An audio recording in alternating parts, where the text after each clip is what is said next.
मैं विष्णुगुप्त चाणक्य। हम कहते हैं कि हमें अपने अनुभव से सीखना चाहिए, पर आपको ये नहीं मालूम कि अपने अनुभव से अगर हमें सीखना है तो हम अपनी पूरी ज़िंदगी भी हमारे लिए हमारी पूरी ज़िंदगी भी छोटी रह जाएगी, क्योंकि हमारी ज़िंदगी में इतने अनुभव नहीं आएंगे। अपने अनुभव से तो सीखना हर व्यक्ति का कर्तव्य धर्म है, पर दूसरे के अनुभव से भी सीखना अति आवश्यक है। हमें इतिहास जो हमारे अनुभव यानी जो अनुभव को बताते हैं उसको इतिहास को पढ़ना अति आवश्यक है। अगर हम इतिहास को पढ़ेंगे तो हमें अनुभव का प्राप्त होगा। अनुभव हम अपने अनुभव से नहीं बल्कि किसी दूसरे के अनुभव से भी सीख सकते हैं, इसलिए दूसरे के अनुभव को सीखना भी उतना ही ज़रूरी है जितना अपने अनुभव को सीखना ज़रूरी है।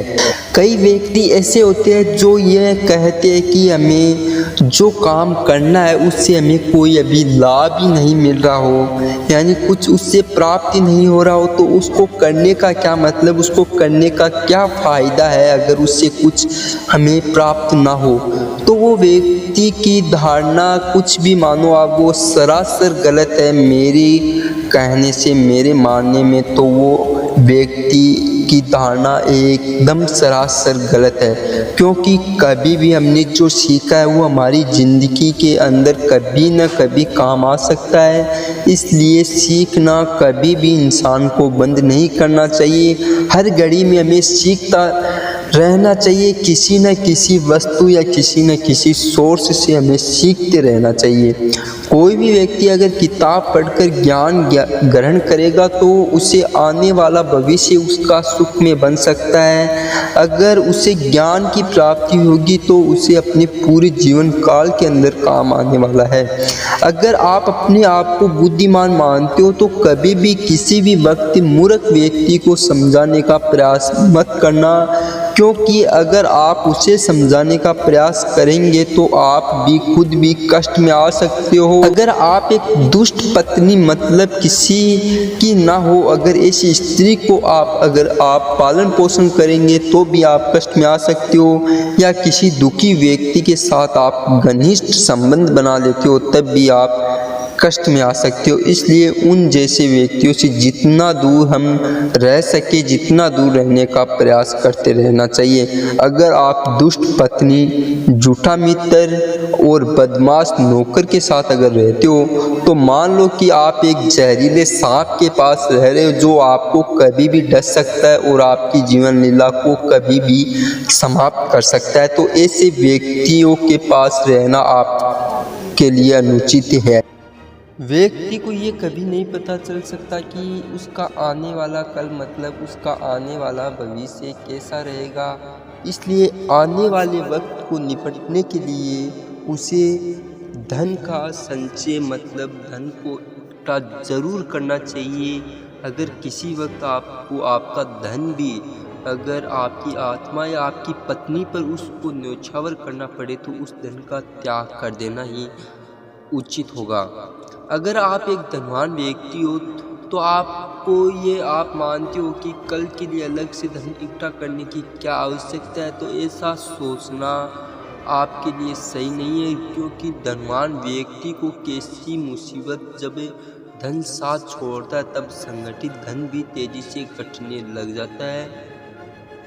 और आपको मैं एक और बात बता देता हूँ कि उस देश या गांव में निवास ना करें जहाँ आपकी इज्जत ना हो, जहाँ आपके पास कोई किसी प्रकार का रोजगार ना हो, और तो और अगर वहाँ अगर कोई मित्र ना हो तो ऐसे गांव या देश में आप ज्ञान को भी अर्जित नहीं कर पाएंगे और वहाँ रहना भी आपके लिए उचित नहीं है।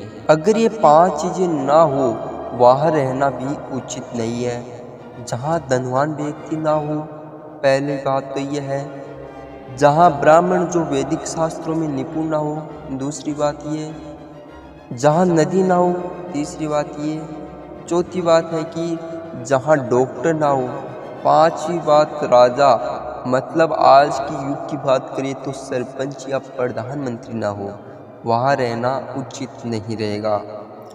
अब बुद्धिमान व्यक्ति कभी ऐसी जगह पर नहीं जाना चाहेगा जहाँ कमाने का कोई भी साधन ना हो, जहाँ लोगों को किसी बात का भय ना हो, जहाँ लोगों को किसी भी प्रकार की शर्म शंका यानी लज्जा ना हो, जहाँ बुद्धिमान व्यक्ति ना हो और लोगों को दान धर्म करने की वृत्ति ना हो। मतलब कि अगर हम दान धर्म नहीं करेंगे तो ऐसी व्यक्ति कभी रक्षा नहीं होगी जो कमाने योग्य नहीं है।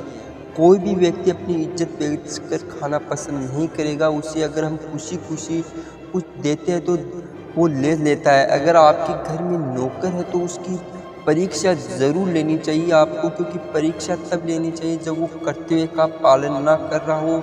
और रिश्तेदार की भी परीक्षा ज़रूर लेनी चाहिए, रिश्तेदार की परीक्षा ज़रूर लेनी चाहिए, क्योंकि उनकी परीक्षा तब जब आप मुसीबत में घिरे हो, जब आप मुसीबत में घिर जाते हो तो आपको रिश्तेदार की परीक्षा लेने का समय उचित रहेगा। अगर आप मित्र की परीक्षा विपरीत परिस्थितियों में करेंगे तो भी आपको उचित रहेगा। और जब आपका वक्त अच्छा ना चल रहा हो तब आपको अपनी पत्नी की परीक्षा लेनी चाहिए। अगर कोई व्यक्ति बात ना माने और आपको उससे कुछ काम करवाना है तो उसको ताकत से नहीं, उसको इस तरह से बाध्य कर दो कि उसको आपका काम करना पड़े, जैसे कि उसको मौत का डर या उसको कुछ भेद भूल जाने का डर या आपसे कुछ वस्तु प्राप्त न करने का डर, उसके मन में डर पैदा कर दो या उसकी मजबूरी बना दो। तो आप उससे वह व्यक्ति जो भी है वो आपके काबू में रहेगा और आपका काम करने के लिए बाध्य हो जाएगा। मैंने आपको ऊपर परीक्षा के कारण बताया कि परीक्षा आपको इस समय इस व्यक्ति की यानी रिश्तेदार की परीक्षा, अपने मित्र की परीक्षा लेनी चाहिए। पर परीक्षा है क्या के कारण मैं आपको कुछ शॉर्टकट में बता देता हूँ।